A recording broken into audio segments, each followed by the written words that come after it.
Hello guys, welcome back to my channel. তো আগের এপিসোডে লাস্টে আমরা দেখেছিলাম যে তাদের মধ্যে মিটিং চলছিল আর ইফা এখানে কিছু প্রজেক্টের ব্যাপারে বলে যাচ্ছিল। আর তখনই বাংয়ের নজর যায় সিনের ওপর, আর এটা মিস লিও নোটিস করে, তাই সে বাংকে সেখান থেকে নিয়ে চলে আসে। আর এটা বাংও বুঝতে পারে যে মিস লি তাকে এখানে কেন নিয়ে এসেছে। বাট এই মিটিং শেষে এখানে বাং সিনকে নিজের অফিসে ডাকে। ইফাই ওইগুলো নোটিস করেছিল আর সিন ভয় পাচ্ছিল ফাংয়ের কাছে যেতে, তাই সে প্রথমে ওয়াশরুমে যায় যেখানে আয়নার সামনে দাঁড়িয়ে নিজেকে মোটিভেট করে যাচ্ছিল। আর যখনই ওয়াশরুমের থেকে বাইরে আসে সেখানেই মিস লি আর বাংকে একসাথে দেখে। এখানে মিস লি সিনকে বলে পার্সোনাল অ্যান্ড প্রফেশনাল লাইফ আলাদা আলাদা করে মেনটেন করতে। সিন বলে আমিও আমার কাজকে অনেক বেশি ভালোবাসি, তাই আমিও চাই না এই প্রজেক্টটিতে কোনো প্রবলেম হোক। ওই অফিসে আমরা চ্যাংইয়নকে দেখি, সে তো ইউর সাথে দেখা করতে এসেছিল। ইউকে সে মেসেজও করেছিল, বাট ইউ তাকে কোনো রিপ্লাই দেয়নি। যখন সে ভেতরে দেখার জন্য যায়, ইউ তখন কাজ করছিল আর ইউ তাকে দেখতো, তার আগেই সে লুকিয়ে পড়ে। আর এমনটা করতে তাকে এক গার্ড দেখে নেয় আর তার ভিডিও বানিয়ে ফেলে। এদিকে বাংকে তার সেক্রেটারি সমস্ত ইনফরমেশন দেয় যে বাং আর সেন রিলেশনশিপে ছিল, তাদের বিয়ের ডেট আর কার্ডও ছাপানো হয়ে গিয়েছিল। বাট কোনো কারণে বাং তাকে ছেড়ে দেয় আর মিস লিকে ধরে নেয়, আর তারই রিভেঞ্জ নেওয়ার জন্য শিন এইসব কিছু করছে। আর ফাংও তার কথা বিশ্বাস করে। যখন শিন তার কাছে আসে, ফাং তাকে অনেক কথা শুনিয়ে বলে তোমার জন্য আজ এই প্রজেক্টটি খারাপ হতে হতে বেঁচেছে। তাকে এসে বকা দিচ্ছিল, তখনই ইফাই সেখানে চলে আসে। সে তো সিনে হেল্প করতে চাইছিল, তাই সে ফাংকে বলে আপনার সেক্রেটারি ভালো করে কাজ করছেন না, তাই আমার মনে হয় আপনার সেক্রেটারি চেঞ্জ করে নেওয়া দরকার। আর এটার জন্য কোনো এভারেজ মেয়ে হলেও ভালো হয়। সে সেক্রেটারি পোস্টের জন্য শিনের নাম নেয়। ফাংও রাজি হয়ে যায়। বাইরে আমরা চ্যাংইয়নকে দেখি, আর ইউ যখন কাজ শেষে বাইরে আসছিল, গার্ডস তাকে চ্যাংইয়নের ওই ভিডিওটি দেখায় আর তাকে সাবধান করে যে এই ছেলেটি হয়তো তোমার কিছু ক্ষতি করতে পারে। আমরা শিনকে দেখি, সে যখন বাইরে আসে মিস লিকে দেখতে পায়, তখনই বাং তার কাছে ছাতা নিয়ে আসে। ইভেন তো তার শোল্ডারটি ঠিক করে পরিয়ে দিচ্ছিল। এটা দেখে শিনের ফার্স্টের একটি কথা মনে পড়ে, যখন বাং ঠিক এভাবেই তার কেয়ার করতো। বাট সে এখন ভাবে এইসব ভেবে লাভ নেই, তাকে নিজের মন শক্ত করে নিজের কাজে ফোকাস করতে হবে। তাই সে ভিতরে চলে যায়। এখানে সে বসেই ছিল, তখনই ইফাই তার কাছে আসছে আর তাকে গান শোনায়, তার ভালো লাগে। শিন তাকে জিজ্ঞাসা করে তুমি কি আগে থেকেই জানতে যে বাং এই প্রজেক্টটিতে আছে? ইফাই বলে আমি তো শুধুমাত্র তোমার হেল্প করছিলাম, কারণ তুমি যদি বাং এই প্রজেক্টটিতে আছে জানতে পারতে কখনো এত পরিশ্রম করতে না এই কোম্পানিতে আবারও ফিরে আসার। আমি চাইছিলাম না তোমার চিটার এক্সের জন্য তুমি এত ভালো একটি জব হাতছাড়া করো। এদিকে দাংইয়ং অ্যান্ড তার ওয়াইফটার লু শিনেরই আসার অপেক্ষা করছিল। অ্যাকচুয়ালি তারা শিনকে বাংয়ের ব্যাপারে জিজ্ঞাসা করবে বলে এখানে এসেছিল। আর যখন তারা বলে তারা আগে থেকেই জানতো যে ওই প্রজেক্টে বাং সিএফও পোস্টে আছে, যা শুনে শিন তাদের দিকে একটু রেগে তাকায় আর বলে তোমরা যখন এটা আগে থেকেই জানতে তাহলে আমায় বলনি কেন? দাংইয়ং বলে আমার কোনো খারাপ ইন্টেনশন ছিল না, আমি তোমার ভালোর জন্য এই কথাটি লুকিয়েছি। আর তার এমন মুখ দেখে তো সিন হেসে ফেলে, তাই দাংইও হাসে। অ্যান্ড এখানে দাংইও তার বয়ফ্রেন্ড যে তাকে বিয়ের জন্য প্রপোজ করেছে সেই কথা যখন শিনকে বলে, সে অনেক হ্যাপি হয় অ্যান্ড তাদেরকে কংগ্রেচুলেশনস জানায়। এদিকে বাসায় ইফাই সিনের আসা অপেক্ষা করছিল, অনেক দেরি হয়ে গিয়েছিল, তাই সে তাকে মেসেজ করে। সিন জানায় আমি তো আমার ফ্রেন্ডদের সাথে এই ডিনারে এসেছি, যা শুনে তাই যেভাবে হয়তো তার জন্য শিন আজ ডিনার বানায়নি। বাট সিন তাকে মেসেজ করে বলে ফ্রিজে আগে থেকেই খাওয়ার রাখা আছে, তাই তুমি যদি চাও তা গরম করে খেতে পারো। যা শুনে তো ইফাই খুশি হয়ে যায়। এখানে আমরা শিনকে লুর সাথে বসে থাকতে দেখি, কারণ দাংইও ওয়াশরুমে গিয়েছিল। শিন তাকে বলে দাংইও খুবই ভালো মেয়ে, তাই তুমি তার খেয়াল রেখো। আর সে তার ফাইন্যান্সিয়াল কন্ডিশনের ব্যাপারেও জানায়। তখনই দাংইও এখানে চলে আসে। এদিকে চ্যাংইয়ন যে ইউর অপেক্ষা করতে করতে সেখানে ঘুমিয়ে পড়েছিল।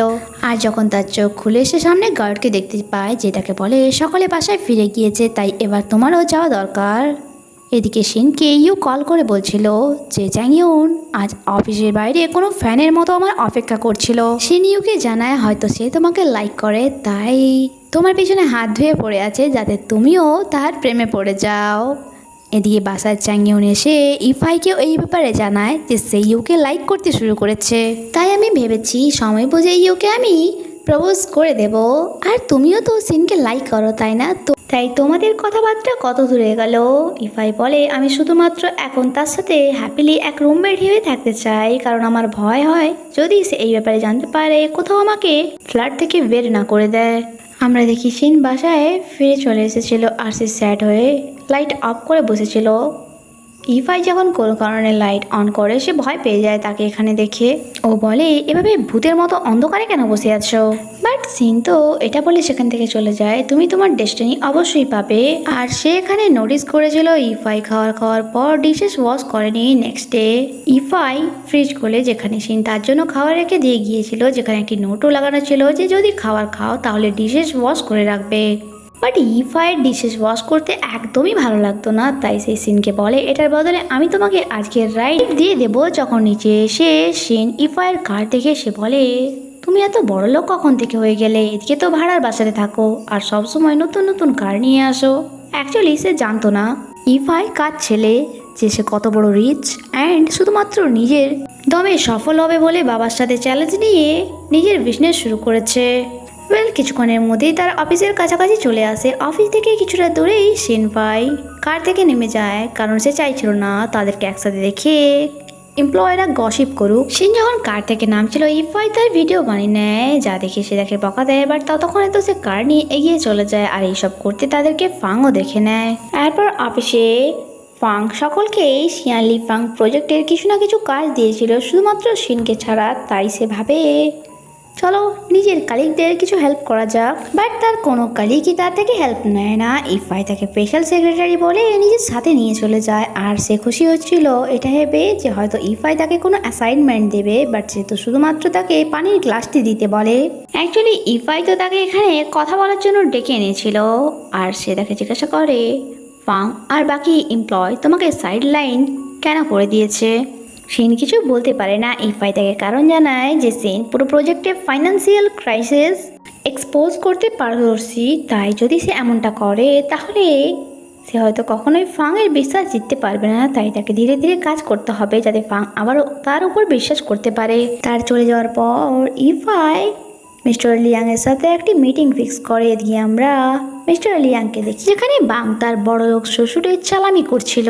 এখানে মিস্টার লিয়াং নিজের হবু জামাইকে একটি কাজের দায়িত্ব দেয় যে তোমাকে এই প্রজেক্টটা যে কোনোভাবে পাস করাতে হবে, কারণ ওই প্রজেক্টে সিন আছে যে ফাইন্যান্সিয়াল ক্রাইসিস এক্সপোজ করতে এক্সপার্ট। তাই আমি চাই তুমি তাকে সামলাও। ভেবে নাও এটা তোমার পরীক্ষা যে তুমি আমার মেয়ের যোগ্য কিনা। আর এই কাজের জন্য বাংও রাজি হয়ে যায়। তখন সেখানে ইফাই আসে, তাই বাং সেখান থেকে চলে যাচ্ছিল আর তাকে যেতে ইফাইও দেখে নেয়।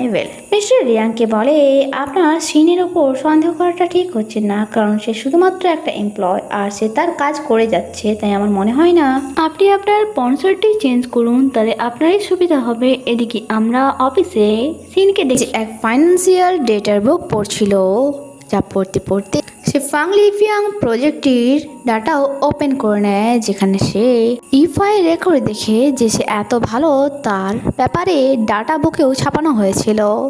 এটা দেখে সে অনেক বেশি ইমপ্রেস হয়ে যায়। তখন সেখানে ইফাই চলে আসে, যে সমস্ত এমপ্লয়ের কাজ দেখছিল আর শেষে সে সিনের কাছেও আসে অ্যান্ড বলে, আমাকে এভাবে ড্যাব ড্যাব করে না দেখে নিজের কাজে ফোকাস দাও। এদিকে আমরা মিস লিকে দেখি যে পাংকে বলছিল, আমি জানি আজ আমার ড্যাড তোমাকে কেন রেখেছিল। এই প্রজেক্ট নিয়ে তোমার চিন্তা করার কোনো দরকার নেই যে সিন এটা এক্সপোজ করলো কি না, কারণ কয়েকদিন পর এই প্রজেক্টটি আমি হ্যান্ডেল করব।